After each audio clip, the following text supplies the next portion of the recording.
Yeah. Let's have a look at Keir Starmer on his investment plans with the UAE. This is what he had to say. Last week I set out my plan for change, and at the heart of that is economic growth in the UK. And what I mean by that is growth that makes people across the United Kingdom feel better off, living standards going up right across the United Kingdom. For that to happen, we have to win contracts, we have to win investment from around the world, but particularly from the Gulf. And in the UAE and Saudi Arabia, we already have strong partnerships, strong investment.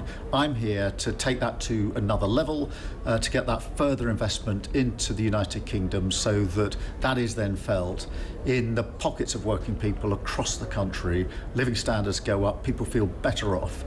So I'm really here to make the case that now is the time for further investment in the United Kingdom. Well, he can say that, but I mean, how successful has his trip been to the UAE and to Saudi Arabia? And I read about some of the projects that he was hoping to kind of secure, and they're all a bit kind of, you know, much of a muchness. There's no great sort of overriding plan as such. There seems to be a bit of investment going into the northeast of England, a few houses being built around Manchester, you know, a few hubs being created in the future, which might lead to a few jobs. But, I mean, was it successful?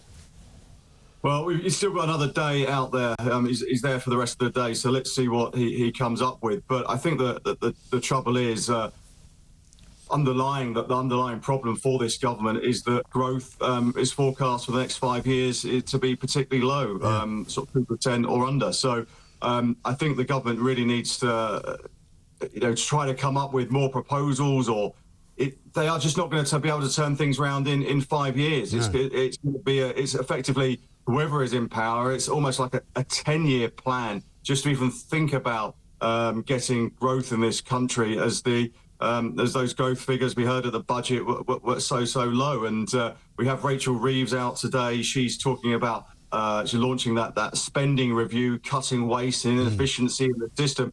It's a lot of waste and inefficiency you have to find to actually help Whitehall and spread that money sort of further. And one key thing that they're trying to say, if anything in Whitehall doesn't contribute towards the plan for change, and whether it's fixing the NHS or growth or making safer streets, that those projects could be stopped. Their sole focus at the moment is on those key projects that Sir Keir Starmer laid out last week. Yeah, and the problem is that there isn't anyone in this country at the moment who feels like they're any better off. You know, Keir Starmer keeps talking about, you know, putting more money in the pockets of the people of this country, or the working people of this country, as he keeps repeating ad nauseam. But, you know, people are feeling much poorer, not much richer. Yeah, I think they're trying to learn the lessons from the Trump victory in America, where basically it came down to the two subjects of the economy and immigration. And whereas America may have been, you know, their growth has been quite good as a country overall, but actually inflation was running so high out there that people weren't feeling better off. So I think he's trying to instill that message that this is what we're trying to do over the next few years. But the trouble is, it could take longer than that. And you wake up in 5 years' time when he goes back to the country, and if people aren't feeling better off, that people could look elsewhere and move away from those two main parties. Yeah, absolutely right. And I mean, Reform are doing very, very well at the moment. You know, they've got, looks like Nick Candy joining them as their party treasurer, a former big Tory donor. They've got Suella Braverman's husband now on board. Tim Montgomery last week came and decided he wanted to be part of their project. They're second in the polls at the moment, above Labour. I mean, it's going pretty well for Nigel Farage, isn't it? Yeah, and one thing just to point out from those general election results, that Reform are second in, I think it's 93 seats. So they're within touching distance of actually getting a whole host of new seats. And what you see is that, you know, every time that Nigel Farage does a rally, you know, there's big enthusiasm for that. And it would be interesting to see with someone like Nick Candy, very, very wealthy man who can attract big donations for the party. There's also talk of Elon Musk making a contribution to the Reform Party. So let's just watch that and those donations, because a big donation from someone like Elon Musk or Nick Candy or any of his associates could really change the weather. It really could.